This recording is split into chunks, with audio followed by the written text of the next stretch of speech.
वो तो अब छोटा रह गया मामला। वो मामला तो बहुत छोटा रह गया। अब तो उससे बहुत बड़ी बड़ी घटनाएं और क्या क्या दुर्घटनाएं कह सकते हैं हो चुकी हैं, क्या षड्यंत्र हो चुके हैं, ब्लैक मैजिक तक कर उतर आए हैं, ह्यूमन रिमेन्स फ्लोर के नीचे दबाए गए हैं। तो ये सारी मैल प्रैक्टिसेस, इरेगुलरिटीज जो सामने आई हैं, हम अथॉरिटीज के सामने हैं, कोर्ट के सामने हैं। एंड हम तो यही मांगते हैं कि फेयर एंड एक इम्पार्शियल इन्वेस्टिगेशन हो और उसके आधार पर जो ये अक्यूज्ड पैसा इंडिया से साइफन ऑफ करके भाग गए हैं, उनको they should be brought to the book and to face the legal to face law. में ये ट्रस्ट की स्थापना की गई थी 78 में श्री किशोर मेहता एंड श्रीमती चारू मेहता द्वारा। श्री किशोर मेहता की मदर लेट श्रीमती लीलावती के मेमोरी में, और उन्होंने अपने हाथ से ये हॉस्पिटल की स्थापना करी। 1997 में हॉस्पिटल का उद्घाटन किया गया। 2002 तक श्री किशोर मेहता, श्रीमती चारू मेहता एंड श्री किशोर मेहता की सिस्टर थी रेखा शेठ, वो इस हॉस्पिटल के परमानेंट ट्रस्टीज थे। 2002 में लगभग श्री किशोर मेहता की तबीयत ठीक नहीं थी, उन्हें ट्रीटमेंट के लिए विदेश जाना पड़ा। तो अपने भाई श्री विजय मेहता को वो इस हॉस्पिटल का ट्रस्टी बनाकर उनके काम सुपुर्द करके विदेश चले गए ट्रीटमेंट के लिए अपने परिवार के साथ। उनके पीछे से रिकॉर्ड्स को फोर्ज करके श्री किशोर मेहता के, श्रीमती चारू मेहता के सिग्नेचर्स फोर्ज करके उन्होंने अपने भाइयों को और अपने भतीजों को, अपने बच्चों को ट्रस्ट में खुद भी परमानेंट ट्रस्टी बन गए, उनको भी ट्रस्ट पे ले लिया। और यहां तक कि श्री किशोर मेहता जिन्होंने अपने हाथ से ये हॉस्पिटल बनाया था, उनको इस ट्रस्ट से बाहर कर दिया था। लंबी लड़ाई के बाद श्री किशोर मेहता 2016 में वापस परमानेंट ट्रस्टी बन सके और लगभग 20 साल की लड़ाई के बाद नवंबर 2023 में असिस्टेंट चैरिटी कमिश्नर के ऑर्डर से, जिसने पिछली सारी रिपोर्ट्स जिनके बेसिस पे वो लोग ट्रस्टी बने थे उनको रिजेक्ट करते हुए ओरिजिनल ट्रस्टीज को इसका चार्ज दिया।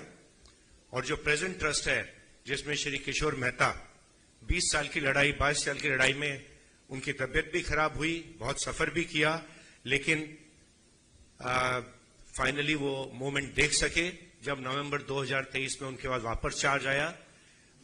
दुर्भाग्यपूर्ण था कि मई 2024 में श्री किशोर मेहता चल बसे, हमारे साथ नहीं है वो, लेकिन ये उन्होंने देखा कि हॉस्पिटल का चार्ज हमारे पास वापस आ गया था ट्रस्टीज के पास।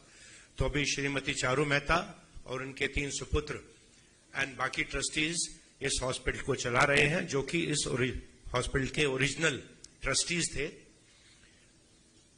जब प्रेजेंट ट्रस्टीज ने चार्ज संभाला तो ऐसी जानकारी, ऐसी इंफॉर्मेशन, ऐसी एविडेंस इनके सामने आई कि उस 20 साल के कार्यकाल में बहुत बड़े स्केल पर हजारों करोड़ का मिस अप्रोप्रिएशन घोटाला इस हॉस्पिटल में हुआ। रिकॉर्ड्स फोर्ज किए गए, पैसा साइफन किया गया, चीटिंग, फोर्जरी, सब कुछ किया गया। और इस प्रकार के 3 ऑफेंसेस हमारे नोटिस में आए।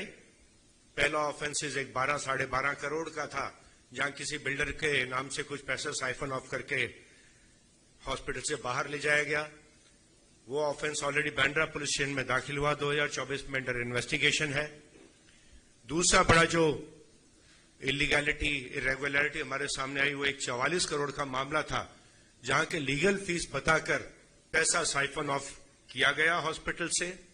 उस मामले में भी हमने बांद्रा पुलिस स्टेशन में कंप्लेंट दाखिल की थी, लेकिन जब रीजनेबल पीरियड में पुलिस ने गुनाह दाखिल नहीं किया तो हम ऑनरेबल कोर्ट को अप्रोच किए and honourable JMFC court 12 number court ने उसमें पुलिस को आदेश दिया कि ऐसा गुनाह दाखिल किया जाए। ये 2024 में 44 करोड़ के मिस अप्रोप्रिएशन, फोर्जरी, चीटिंग का मामला बांद्रा पुलिस स्टेशन में दाखिल किया गया। और ये सब्सिक्वेंटली, क्योंकि अमाउंट बड़ा था एंड कॉम्प्लिकेटेड मैटर था, इसलिए ये ईओडब्ल्यू को ट्रांसफर कर दिया गया।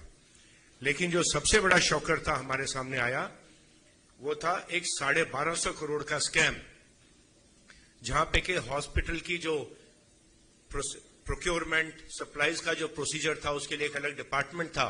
उस डिपार्टमेंट और उस प्रोसीजर को साइड में रखते हुए एक एंटिटी क्रिएट की गई आउटसाइड एंटिटी एक्नामेड के नाम से, और सारे ट्रस्टीज उसमें इन्वॉल्व थे। और ये ऑल्टरनेटिव जो एंटिटी क्रिएट करके की गई, उसके द्वारा करीब 1250 करोड़ की परचेज एंड प्रोक्योरमेंट बताई गई। वास्तव में ये परचेज प्रोक्योरमेंट हुई नहीं हुई, इसका कोई रिकॉर्ड नहीं है। और ऐसा स्पष्ट है कि ये एक प्रकार का साइफनिंग फंड्स का बहुत बड़े स्केल पर था। और ये पूरा जो तीनों अब तक मैंने आपको गुने बताए हैं, ये एक हमने जब प्रेजेंट ट्रस्टीज ने चार्ज लिया, इरेगुलरिटीज उनके सामने आई, तो उन्होंने फॉरेंसिक ऑडिट, एक बहुत ही प्रेस्टिजियस फॉरेंसिक ऑडिटर फर्म को अपॉइंट किया। फॉरेंसिक ऑडिट में सब इरेगुलरिटीज सामने आई है, और उसके बेसिस पे हमने बांद्रा पुलिस स्टेशन को कंप्लेंट किया था कि 1250 करोड़ का जो एक ये स्कैम है, साइफनिंग है, चीटिंग, फोर्जरी है, इस पे गुना दाखिल किया जाए। जब पुलिस ने इस पे एक्ट नहीं किया, तो अगेन हम पहले जो आईपीसी में सेक्शन 156(3) होता था, और अब बीएनएसएस में सेक्शन 175(3) में हम ऑनरेबल कोर्ट को अप्रोच हुए, एंड ऑनरेबल कोर्ट ने ऐसा आदेश दिया बांद्रा पुलिस स्टेशन को, इसमें तुरंत गुना दाखिल किया जाए। और 2 दिन पहले ही ऐसा गुना 1250 करोड़ की साइफनिंग का गुना 7 पुराने ट्रस्टीज और जो उसके अलावा बहुत सी एंटिटीज हैं जो कि क्रिएट की गई थी, इसको एक वेब ऑफ कंपनीज बनाया गया था पूरा ये साइफनिंग के लिए, उन सबके विरुद्ध गुना दाखिल करके इन्वेस्टिगेशन बांद्रा पुलिस ने शुरू कर दिया है। और एक जो बहुत ही शॉकिंग घटना और जो हमारे सामने आई थी, वो थी ब्लैक मैजिक से संबंधित, काले जादू से संबंधित।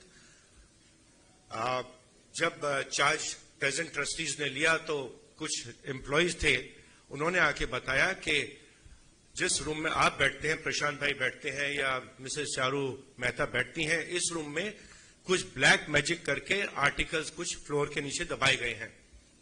तो पूरे प्रिकॉशन लेते हुए विटनेसेस की प्रेजेंस में वीडियोग्राफी करते हुए वो फ्लोरिंग को खोदा गया, और उसके नीचे से 8 कलश निकले, जिसमें कुछ ह्यूमन रिमेन्स, ह्यूमन बाल थे, बोन्स थी, इस प्रकार की वस्तुएं, कुछ चावल, कुछ और इतर वस्तुएं जो काले जादू के लिए यूज की जाती हैं, ब्लैक मैजिक के लिए यूज की जाती हैं, वो वस्तुएं निकली।